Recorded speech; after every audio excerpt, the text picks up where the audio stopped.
Sirdaryo viloyati Guliston shahrida yuzaga kelgan vaziyat haqida gapirmoqchimiz. Xullas, ma'lumot berilishicha, bezorligi ortidan qo'shtirnoq ichida nom qozongan 19-21 yosh oralig'idagi 6 nafar shaxs navbatdagi janjalni ko'taradi ko'chada.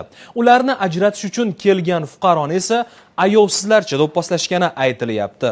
Ma'lumotlarga ko'ra, bir yigitni nogiron bo'lib qolishgacha olib borgan bezorlar. Bu qay darajada haqiqat? Agar ularning ishi sudda ko'rib chiqilgan bo'lsa, ularga nisbatan qanday jazo tayinlandi? Hozirgi lavhada shu haqda. Bir guruh yosh yigitlarning janjali aks etgan ushbu tasvirlardagi holat o'tgan yilning iyul oyida sodir bo'lgan. Jismoniy mashqlar bilan muntazam shug'ullanib kelgan, muammoni mushak kuchi bilan hal etishga o'rganib qolgan bu yigitlarning ushbu janjali ham arzimas sababdan chiqqandi. Mushtlashuvni bostirish uchun kelgan boshqa bir yigitni esa ular yaxshigina do'pposlashadi. Ko'cha bezorlari janjalni keyingi kun ham davom ettirib, beysbol tayog'i bilan uning boshiga urib, voqea joyidan yashirinishadi. Bir yigitning butun umr nogiron bo'lib qolishiga sababchi bo'lgan yigitlarning ishi dastlab jinoyat ishlari bo'yicha Mirzobod tuman sudida ko'rilgandi. Liboy odamga 18 yoshdaman-da, so'kinganim uchun, chidolmaganim uchun bir marta qo'l ko'targanman, urganman. Shu shok holatda, yonsalam holatda itarib urganman.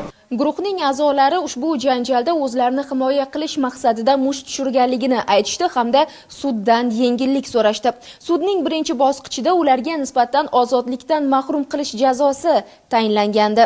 Ammo hukmdan norozi bo'lgan sudlanuvchilar appelyatsiya shikoyatini yozishdi. Shu tariqa ish ikkinchi bosqich sudida ham ko'rib chiqildi. Sudlanuvchilarning harakati Jinoyat kodeksi 104-moddasi 2-qismining B, Y, K, L bandlari bilan to'g'ri kvalifikatsiya qilingan bo'lsa-da, sudlanuvchi Ishanqulovning harakati 4-mavzudagi jabrlanuvchi Hamroqulovga yetkazilgan tan jarohati bo'yicha Jinoyat kodeksining 277-moddasi 3-qismining G bandi bilan ortiqcha kvalifikatsiya qilinganligi aniqlandi hamda uning ayblovidan ushbu modda chiqarilib, unga nisbatan tayinlangan 6 yil 6 oy ozodlikdan mahrum qilish jazosi 6 yil 3 oyga keltirildi.